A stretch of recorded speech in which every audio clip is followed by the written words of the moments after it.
Movie की शुरुआत में हम 3 लड़कियों को देखते हैं जिनका नाम एंड्रिया, जिमिनाय और मार्का है। एंड्रिया को अपने पति के साथ खपाखप करने में बिल्कुल भी मज़ा नहीं आता और दूसरी तरफ जिमिनाय, जिसके बॉयफ्रेंड की स्केटबोर्डिंग करते वक्त डेथ हो गई थी, उसे लगता है वो दोबारा जन्म लेगा। इधर मार्का किसी के साथ कार में खपाखप करती है, तभी एक गाना चल जाता है जिसकी वजह से उसे अपने एक्स की याद आती है। वो तुरंत गाने को बंद करने को कहती है क्योंकि कुछ दिन पहले उसका बॉयफ्रेंड उसे छोड़कर चला गया था। जहां मार्का जॉब करती है, वहां की बॉस उसे कम पैसे देकर ज़्यादा काम करवाती थी। एक दिन सोशल मीडिया अवार्ड उसकी बॉस को मिलता है। मार्का को लगता है कि उसकी बॉस उसे थैंक्स बोलेगी, लेकिन वो अपने ब्रांड का नाम लेती है जिससे मार्का को अच्छा नहीं लगता। वो बॉस से कहती है मैं लेट हो गई हूँ और घर जा रही हूँ, जिस पर उसकी बॉस गवार वाले जूते बताकर उसका मजाक उड़ाती है। रास्ते में उसे रकेल दिखती है जो उसके एक्स लियो के साथ रंगरलिया बना रही थी।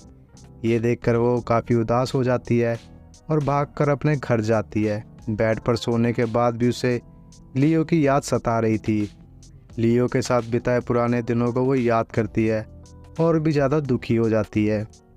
अगले दिन उसकी दोनों दोस्त आती है और मार्का को खाना खिलाती है, जिस पर मार्का कहती है कि वो अब ठीक है। इसके बाद जिमिनाय को स्केटबोर्ड लेकर लड़का मिलता है। उसे लगता है कि उसका बॉयफ्रेंड दोबारा जन्म लेकर आया है, इसीलिए वो उसका पीछा करने लगती है।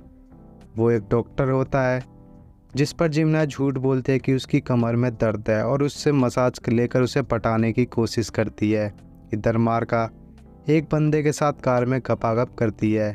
नई जॉब के लिए मार्का जाती है जहाँ उसे लियो मिलता है। मार्का लियो से हंसकर बात करती है और उसकी बैंड बजाने की सोचती है। वह रकेल को कहती है इसने मुझे 5 साल पहले यूज़ करके छोड़ दिया, अच्छा होगा तुम जितनी जल्दी हो सके उसे छोड़ दो।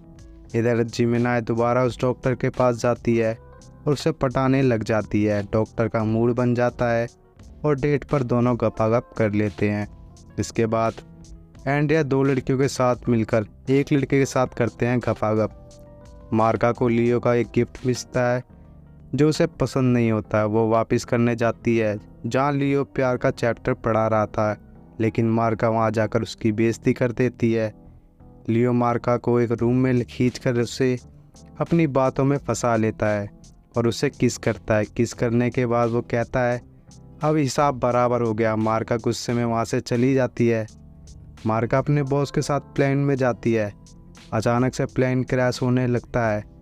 अपनी आखिरी इच्छा को पूरा करने के लिए लियो को वॉशरूम में ले जाती है और गपागप करने के लिए तैयार होने लगती है।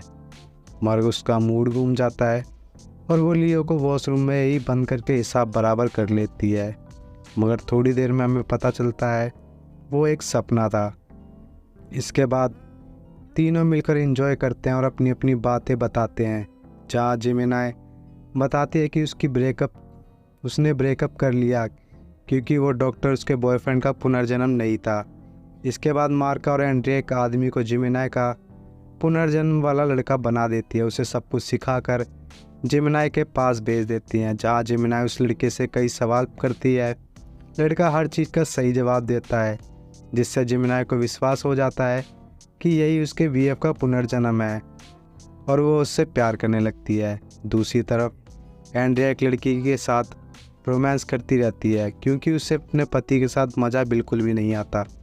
लियो भी मार्का से पिछली सभी गलतियों के लिए माफ़ी मांगता है और मार्का को बताता है कि अब वो उससे बहुत प्यार करने लगा है। मार्का अपनी आंखें बंद कर लेती है, तभी लियो उसे किस करता है। फिर मार्का को भी लियो पर प्यार आ जाता है और फिर दोनों रूम में जाते हैं और दबाकर खपाखप करते हैं।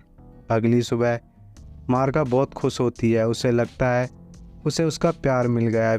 फिर मार्का को फ़ोन आता है कि पेरिस में उसे जॉब मिली है जिसका उसे बेसब्री से इंतज़ार था। मार्का बहुत खुश होती है और अपने दोस्तों को पार्टी देती है। जहाँ वो लियो के बारे में बताती है तो उसके दोस्त उससे कहते हैं कि तुम लियो से दूर ही रहो क्योंकि वो एक धोखेबाज और ठरकी है। लेकिन मार्का को लियो के साथ अच्छा लगने लगा था। फिर इनके बीच आपस में बहस हो जाती है। जिमिनाय को मार्का की बातों पर गुस्सा आ जाता है और वो उसे पानी में धक्का दे देती है। इसके बाद मार्का लियो के साथ खपाखप करती रहती है और एंड्रिया अपने पति के साथ गपागप करती है। जिमिनाई उस लड़के से पूछती है, क्या तुम मुझसे शादी करोगे? अगले दिन वो लड़का कहता है कि मैं पुनर्जन्म वाला लड़का नहीं हूँ, बल्कि तुम्हारे दोस्तों ने मुझे ये सब करने को कहा था। इतना सुनने के बाद जिमिनाई भागते भागते उसी डॉक्टर के पास पहुँच जाती है जिससे उसे ब्रेकअप कर लिया था। अलग अलग तरीके से इशारे करके वो उसे मनाने की कोशिश करती है और आखिरकार दोनों मिल जाते हैं। लियो और मार्क का रिलेशन मस्त चल रहा था। फिर मार्का लियो को सब बता देती है कि पेरिस में उसे जॉब मिली है और अब वो वहीं रहेगी। इसके बाद वो अपने बॉस के साथ पास जाकर उसकी सबके सामने बुरी तरह से बेइज्जती करती है। फिर एक वीडियो बनाती है जिसमें वो अपनी दोस्तों से माफ़ी मांगती है और कहती है, मैं तुम्हें हमेशा मिस करती रहूँगी। जिसके बाद उसके दोस्त मान जाते हैं और अपने अपने रिलेशन में खुश रहने लगते हैं। मार्का पेरिस चली जाती है और उसी तरीके से अपनी लाइफ जीती है जिस तरीके से वो जीना चाहती थी। मार्का कहती है, पहले खुद से प्यार करना सीखो, उसी के बाद तुम किसी और से प्यार कर पाओगे। और इसी के साथ मूवी का यहाँ पर एंड हो जाता है।